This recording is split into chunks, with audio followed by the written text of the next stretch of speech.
su embajador. Muchas gracias, muy amable. Gracias. El embajador palestino Walid Ibrahim Muhammad. Ahora vamos a escuchar a la otra parte. Está en la línea el embajador israelí, Ehud Eitan. Embajador, buenas tardes. Buenas tardes, buenas noches a todos. Escuchábamos más temprano a Benjamín Netanyahu calificar de terrorismo y pedir en todo caso una unión para luchar contra ese terrorismo, pero efectivamente la comunidad internacional está criticando o está cuestionando esta supuesta expansión y la inacción de su gobierno. En primer lugar quisiera transmitir nuestras condolencias también al embajador palestino como tanto al pueblo palestino para la muerte del niño Ali Dawabsha, y también ojalá que recuperen pronto su hermano y los padres. Y segundo, mira, Israel es un acto terrorista, parece de parte de los judíos allá. No tiene ninguna explicación, ninguna justificación a esto. Y por eso lo deploramos. Vamos a tomar todas las medidas para capturar y pronto llevar a la justicia a estos que hicieron esta acción muy tan deplorable. Pero por otro lado también tenemos que llamar a la calma, tranquilizar la situación y no agravarla. Ahora, usted cuando habla medidas, ¿a qué se refiere específicamente? ¿Qué es lo que puede ocurrir con los colonos judíos? No, lo que expliqué, lo que quería decir, primero tenemos que capturar a la gente lo que hicieron eso. Llevarlos a la justicia, y porque tenemos que estar, y lo somos, un Estado de ley, un Estado de derecho. Estas cosas no pueden ocurrir. Israel está en una situación de shock a través de lo que pasó. También lo expresó muy claramente nuestro primer ministro. Él llamó también al presidente palestino Mahmoud Abbas, le dio todas sus condolencias y también pidió a él colaborar con nosotros para tranquilizar y no tener más enfrentamientos. Es decir, la situación no puede deteriorar. Israel opta para una solución pacífica y política del conflicto con el pueblo palestino. Queremos crear un Estado palestino al lado de nosotros, pero un Estado pacífico. Hasta estos momentos no hemos llegado y ahora tampoco tenemos negociaciones con los palestinos. Una última consulta. Hay quienes cuestionan el mensaje que se da, por ejemplo, con el anuncio de las desocupaciones. ¿Esto no considera usted que de pronto esté ayudando para que exista esta rabia y estas acciones terroristas? ¿Puede repetir, por favor, la pregunta? Le decía, hay quienes cuestionan el anuncio de las desocupaciones y estas estarían siendo un caldo de cultivo, digamos, para estas acciones terroristas. Mira, esas son las situaciones, no puedo decir ninguna declaración que puede de alguna manera interpretarse como una justificación para eso. Pero el gobierno israelí, el ejército israelí hace todo lo posible para enfrentar y para mantener la calma allá de ambos lados. Hay ataques casi diarios del lado palestino con víctimas israelíes muy violentos allá. Y por otro lado hay, como usted vio ahora, un ataque terrorista muy deplorable, que no hay ninguna justificación. Para hacer esto también tenemos que colaborar con la autoridad palestina allá, y lo hacemos hasta este momento. También en estas horas hay colaboración de fuerzas de seguridad de los palestinos para mantener la calma. Pero sí, mira, si quiere ver la situación, por ejemplo, hay también, por otro lado, Hamas, que también está usando todos los medios de él para atacar la población civil israelí. Eso no puede continuar. Lo que tememos es que reanudar las negociaciones con los palestinos. Hasta este momento, los últimos años, los palestinos han rechazado estos intentos de reanudar las negociaciones. Embajador, muchas gracias. Lo que hacer es mantener la calma y mantener las negociaciones y la esperanza de llegar a esta solución política pacífica de crear un Estado palestino pacífico al lado de nosotros. Bueno, hemos escuchado las dos partes. Gracias al embajador israelí Ehud Eitan. Oscar, ¿qué ¿Qué opinas de lo que ha pasado y también de ambas posturas? Sí, primero hay que determinar que fueron pues extremistas judíos. Existen los indicios suficientes para creerlo que así fue.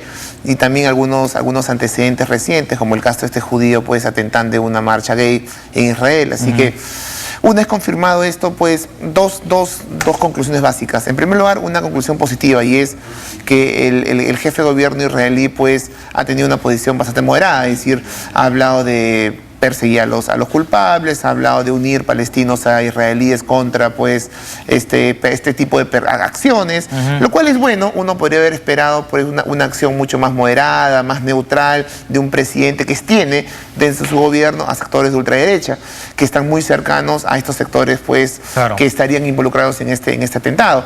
Pero lo negativo, y ahí me parece que es lo más interesante, lo negativo es que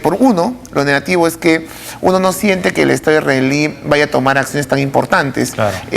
Uno más bien ve mayor preocupación en la represalia de Hamas, que ha dicho que va a llevar a cabo represalias, que en la búsqueda de estos tipos.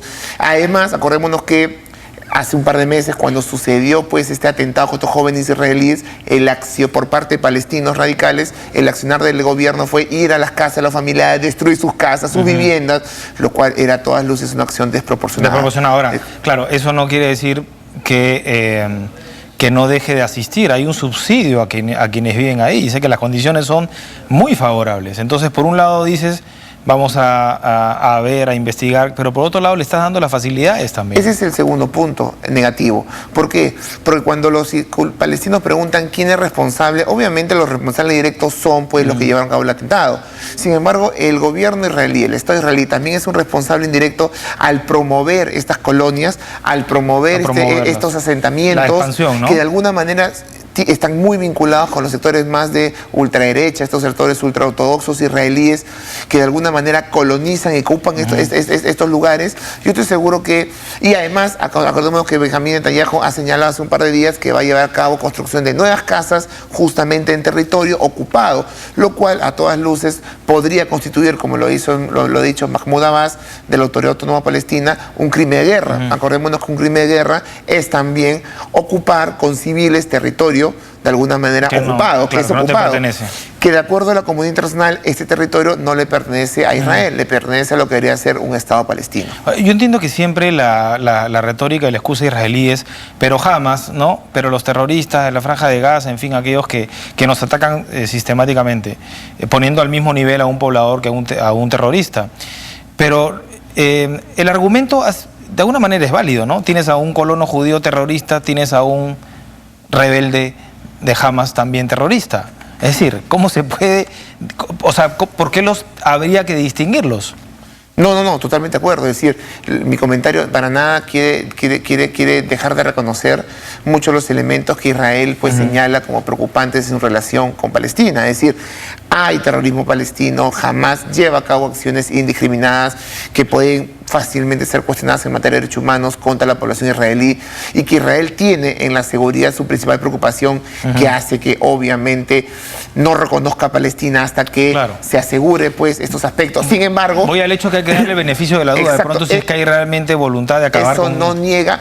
Es complicado pensar en eso porque este gobierno de Benjamín Netanyahu, ya en 3 gobiernos, además cae más alineado a la derecha del espectro político israelí, con sectores muy radicales que obviamente tienen un discurso totalmente contrario al que ha dicho hoy Benjamín Netanyahu, o a un discurso que requiere Israel para llegar a acercar posiciones con Palestina y pensar en una negociación entre ambos pueblos. Promover el expansionismo, y por otro lado también el anuncio que yo le preguntaba al embajador de las desocupaciones. Creo que no ayuda en nada, ¿no? No ayuda mucho, porque conjuntamente con esa desocupación que implicó la destrucción de unas cuantas viviendas, al mismo tiempo aparece la autorización para construir 300 nuevas casas en otro asentamiento, con lo cual pues no significa ningún cambio, una política que debe ser uno de los temas más sensibles para poder acercar a ambas partes. Bueno, acá la idea es escuchar a las dos partes, pero también en TV Perú Mundo intentamos promover desde este espacio la paz y el diálogo en la zona, ¿no?, de Medio Oriente, después de tantos años de conflicto. Vamos a pasar a otro asunto. El presidente de Turquía ha justificado la acción de su país en el conflicto de Medio Oriente, señalando que Ankara cumple sus deberes pese a las dificultades. Muchos de los rivales políticos del presidente turco Recep Tayyip Erdogan consideran que los recientes ataques aéreos en Siria e Irak son en realidad intentos para evitar ganancias territoriales y políticas de los kurdos, utilizando como pretexto la guerra contra el Estado Islámico. En un texto difundido por el Gatestone Institute, la periodista turca especializada en la cuestión kurda, Usay Bulut, también ha señalado que la mención al Estado Islámico sería una excusa de Ankara para agredir a los kurdos, y ha puesto como evidencia los ataques aéreos contra las bases del Partido de los Trabajadores del Kurdistán en Kandil, Irak, pero precisa que el Estado Islámico no está en esa zona. Enfrentando toda esa presión, el presidente Erdogan ha hablado desde Yakarta, Indonesia, sobre los desafíos que tiene su país en la región de Oriente Medio y ha culpado a los círculos oscuros de ponerlo bajo sospecha. Turquía cumple con sus deberes en esta materia, a pesar de las dificultades que tiene para hacerlo. Sin embargo, hay algunos aspectos oscuros. Por desgracia, uno de ellos es la difusión de propaganda contra Turquía, a la que acusan de apoyar a la organización terrorista del Estado Islámico. Intentan poner a Turquía bajo sospecha. Hasta hoy, Turquía nunca ha sido parte de este escenario y nunca lo será.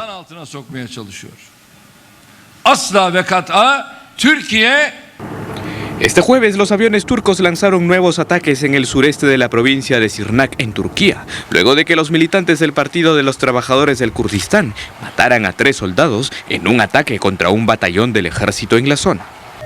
Al otro lado de la frontera, en Siria, aviones de guerra que serían de la coalición liderada por Estados Unidos atacaron posiciones del Frente al-Nusra cerca de la ciudad de Azaz, al norte de Alepo.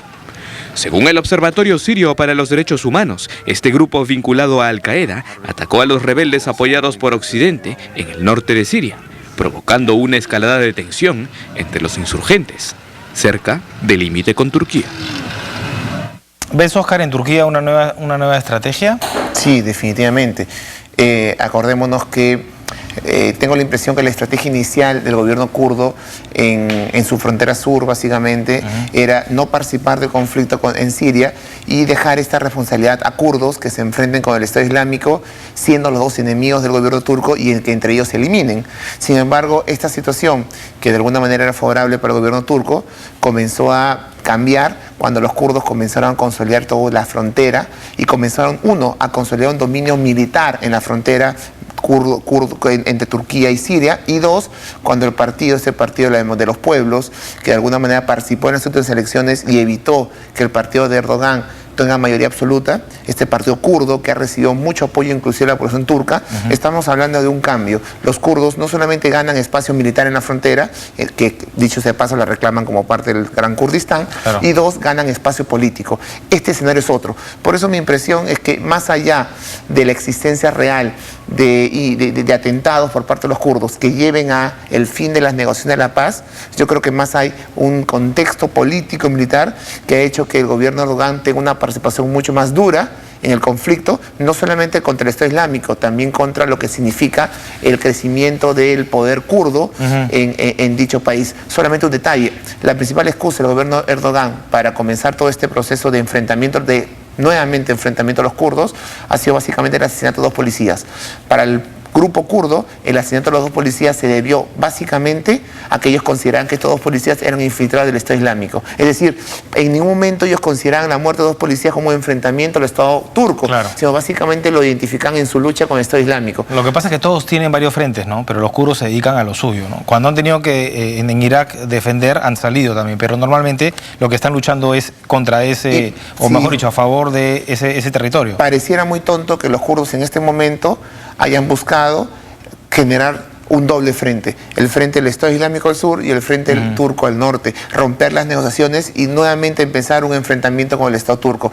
Parecería muy tonto y irracional. Absurdo, ¿no? Absurdo. Y perder lo que ya ganaron, además. Exacto. Más bien suena mucho más interesante o inteligente lo que está haciendo el Estado turco ante ciertas consideraciones militares en el sur y políticas en Turquía que hacen que los kurdos nuevamente sean un peligro. No es casualidad que en este contexto ha generado que autoridades turcas quieran, por ejemplo, ilegalizar a este partido kurdo que tiene mucho apoyo en la población turca. Gracias, Oscar. Vamos a hacer una pausa, quédese con nosotros. Tenemos más información internacional aquí en TV Perú Mundo. No se muevan.